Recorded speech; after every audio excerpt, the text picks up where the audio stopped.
Tanong ko lang po itong ano po ba talaga ang status ni Lieutenant Colonel Mark Julio Abong, yung sa bagay hindi nyo na naabutan ito dahil bago lang ho kayo dyan, na hepe ng SIDO ninyo, at ngayon naka-hit and run, tapos ngayon na-transfer daw sa Camp Crame, namaril naman, nagpaputok ng baril sa restaurant over the weekend. Ano talaga yung status ba nito, General? Nung ating pong naaresto si Lieutenant Colonel Abong, ay binerify po natin sa Camp Crame, sa legal service, yung talagang kanyang status. Opo. At nakausap po natin doon yung kanyang immediate supervisor at sinabi nga na siya ay still on the active duty. Ay, sabi ko na sa iyo. Di pa na-dismiss to. Pero, General, di po ba nung ma-hit and run niya yung tao at patay ho yata ito? Correct me if I'm wrong. So meron tong kasong reckless imprudence resulting to homicide? Yes, tama po. Namatay po yung biktima dyan at yung kaso sa aking pagkakaalam ay pending pa sa husgado. Ang sinasabi niya nung nakausap siya ng ating mga investigador ay ma-attend pa siya ng hearing doon. Bakit po sa legal service? Di po ba pag may mga police na may mga disciplinary actions na sa PIHAW, kung tawagin, holding unit at hindi po sila ina-assign sa mga opisina? Correct me if I'm wrong po, General Maranan. Yes, sir. That is the normal procedure. But however, ito si Lieutenant Colonel Abong ay isang lawyer at member siya ng technical service. But nevertheless, yun po ang isa sa itatanong natin doon sa kanyang mother unit. Ano bang kwento nito, General? This is Aljo Bendio sa pamamaril niya sa isang resto bar dito sa Quezon City. Base po sa initial na ating investigation, ay dumating sila doon sa resto bar, nag-inuman sila doon, at may nakita po akong video, pinakita ng investigador, na nakakatalo niya yung mismong mga kainuman niya.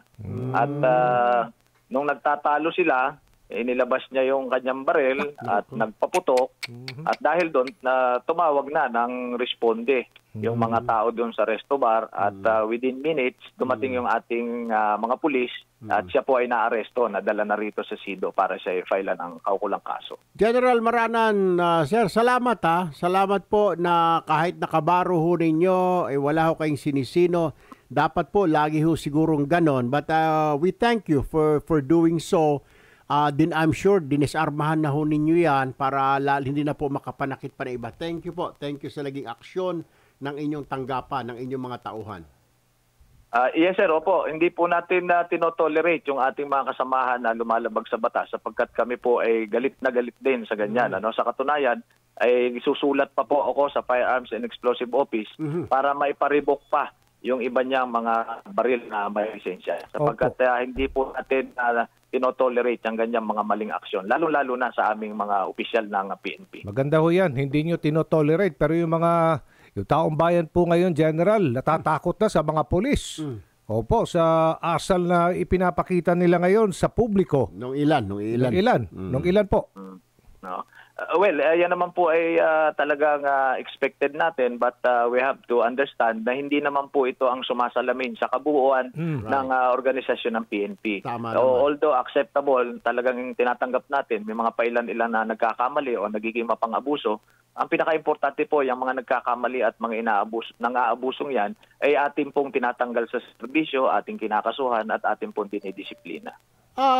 General Maranan, panghuli na lamang po, strike 2 na ho ito. Posible bang matanggal po ito si Colonel Abong sa serbisyo dahil sa pangyayaring mukhang maraming violation? At saka, if I'm not mistaken, gun ban pa ho yata ngayon. Daming kaso rito. Sir, yes, tama po kayo.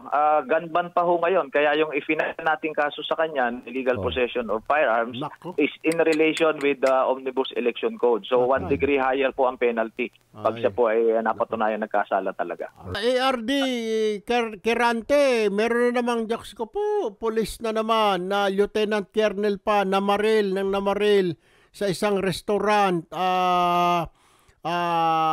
no isang gabi. may kainuman siya, nagalit siya sa mga kainuman niya. So, binunot niya ang baril niya at namaril sa restaurant.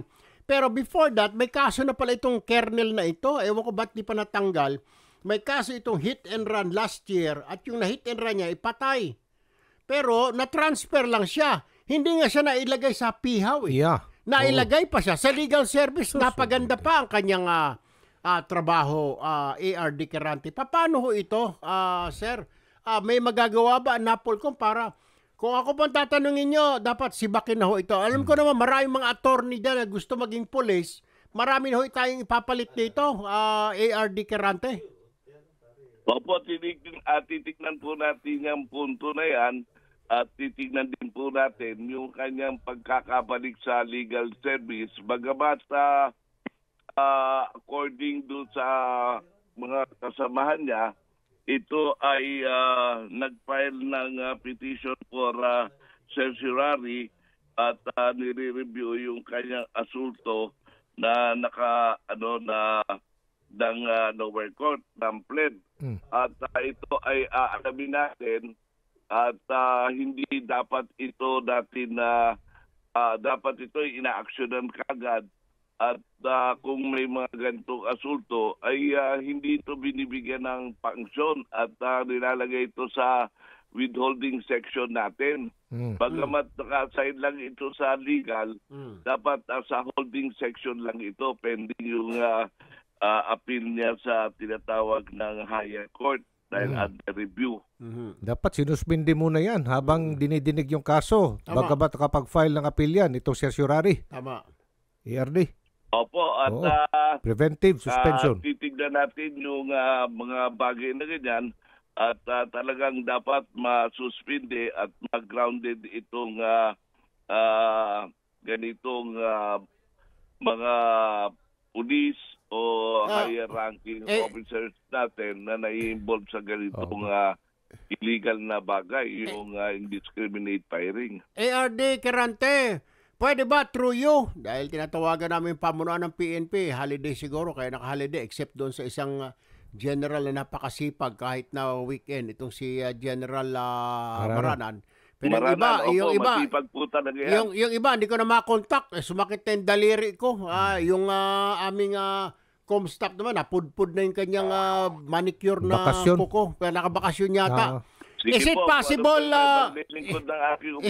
possible, ARD Quirante, na by tomorrow, baka matawagan mo si Chief PNP o kung sino man ang acting ngayon, na isuspindi na muna ito, matik, para hindi na makagawa at ilagay na ito sa holding facility at hindi na makalabas-labas ng krami dahil ganito palang pag-uugali ito. Parang pag nakainom ng alak, ay akala mo sinasaniban ng demonyo.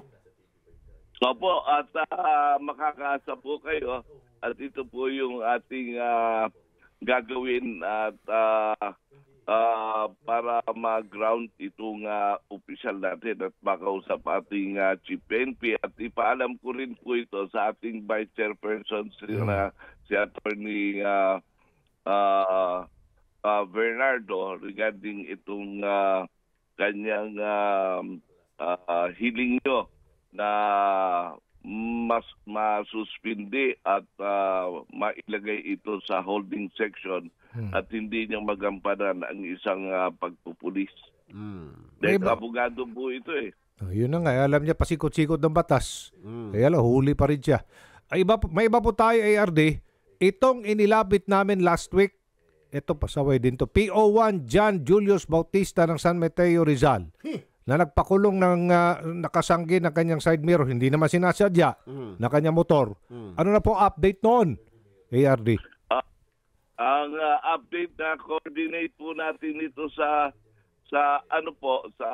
Region 4 at ito po ay iniimbestigahan na at aaksyonan immediately at feedbackan ko po kayo ng further action nila. Okay. At nakaantabay din po tayo at ang sabi nga po ng crew natin kapag nandoon na sila ay tayo ay bibigang impormasyon at tutulungan ko rin sila na may paliwanag sa ating regional director ng Napolcom ng 4A itong asunto niya. at tiyak na hindi naman ito hindi kukonsintihin ng pamunuan ng National Police Commission. Okay. At siyempre po na talagang dapat maging maingat sa pag-iimbestiga para hindi po tayo matalisod at masyerto natin na ganitong kamalian ay mag-lead to the dismissal ng kaso nila Okay ng po.